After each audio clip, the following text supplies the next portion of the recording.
सास बहू की कांवड़ यात्रा। गंगा नदी के किनारे बसे एक छोटे से गांव शिवपुर में एक वृद्ध महिला सुमित्रा देवी अपनी बहू राधा और बेटे मनोज के साथ रहती थीं।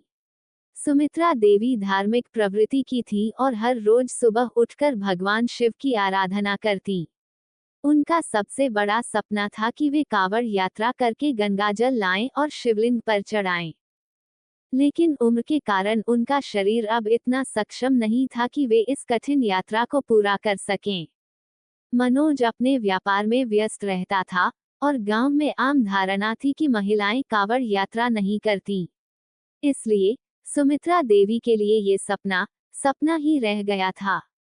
एक दिन राधा ने अपनी सास को उदास बैठे देखा। उसने प्यार से पूछा, माँ, आप इतनी चिंतित क्यों हैं?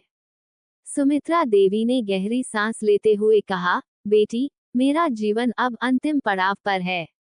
मेरा एक ही सपना है कि मैं अपने हाथों से गंगाजल लाकर शिवलिंग पर अर्पित करूं। लेकिन अब शरीर साथ नहीं देता। काश मैं ये यात्रा कर पाती। राधा ने उनकी आंखों में आंसू देखे और ठान लिया कि वह इस इच्छा को पूरा करेगी। उसने तुरंत कहा, माँ, आपकी यह मनोकामना अधूरी नहीं रहेगी। मैं आपके साथ कांवड़ यात्रा पर चलूंगी और आपको अपने कंधों पर बिठाकर ये यात्रा पूरी करवाऊंगी। सुमित्रा देवी यह सुनकर चौंक गईं। उन्होंने कहा, बेटी, ये यात्रा बहुत कठिन होती है। ये तो पुरुषों का काम है। तुझे समाज क्या कहेगा?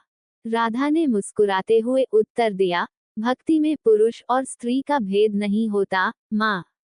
भगवान के लिए किया गया प्रेम किसी बंधन में नहीं बंधा होता। जब गांव वालों को ये बात पता चली, तो चारों ओर चर्चा होने लगी। कुछ लोग हंसने लगे, आजकल की बहुएं कुछ ज्यादा ही आगे बढ़ रही हैं। कुछ ने ताने मारे, क्या अब बहुएं सास को कंधे पर उठाकर ले जाएंगी?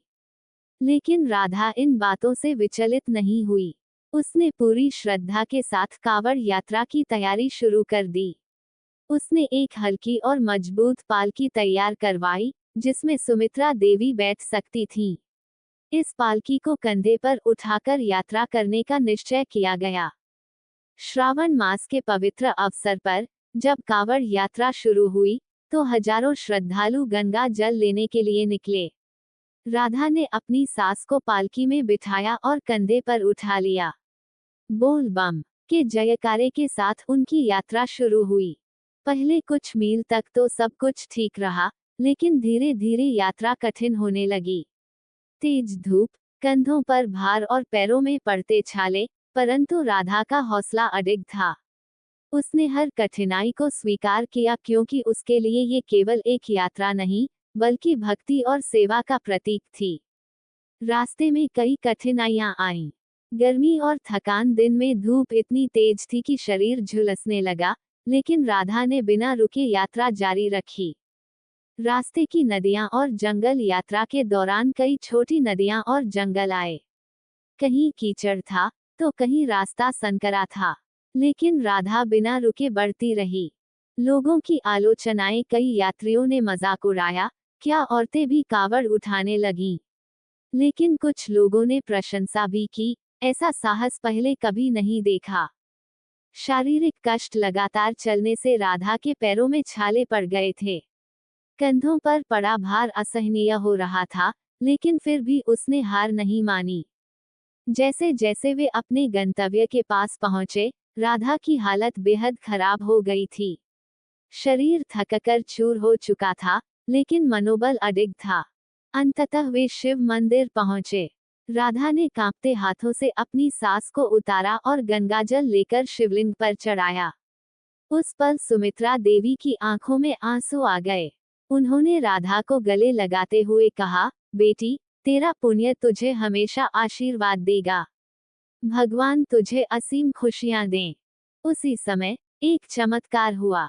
शिवलिंग से जल की धारा प्रवाहित हुई और सुमित्रा देवी के शरीर पर गिर गई। उसी क्षण उनका दर्द और कमजोरी समाप्त हो गई। वे बिना सहारे के खड़ी हो गईं और पूरी तरह स्वस्थ महसूस करने लगीं। सभी लोग इसे भगवान शिव की कृपा मान रहे थे। जब वे गांव लौटी, तो वहां का माहौल पूरी तरह बदल चुका था। जो लोग पहले ताने मार रहे थे, वे अब राधा की प्रशंसा कर रहे थे। गांव की अन्य बहुएं भी प्रेरित होकर अपनी सासों के साथ धार्मिक यात्राओं पर जाने लगीं। समाज की पुरानी धारणाएं टूटने लगीं। सेवा और श्रद्धा से हर कठिनाई को पार किया जा सकता है। सच्चा प्रेम और सम्मान किसी परंपरा का मोहताज नहीं होता। समाज की रूढ़ियों को तोड़कर नई मिसाल कायम की जा सकती है। भक्ति में पुरुष और स्त्री का भेदभाव नहीं होना चाहिए। सास बहू का रिश्ता सिर्फ खटास और झगड़ों का नहीं, बल्कि प्रेम और आदर का भी हो सकता है। राधा की ये कांवड़ यात्रा केवल एक धार्मिक यात्रा नहीं थी, बल्कि ये समाज के लिए एक संदेश थी कि भक्ति किसी एक वर्ग या लिंग की जागीर नहीं होती। जिसने भी सच्चे मन से भक्ति की, उसे भगवान का आशीर्वाद अवश्य मिला।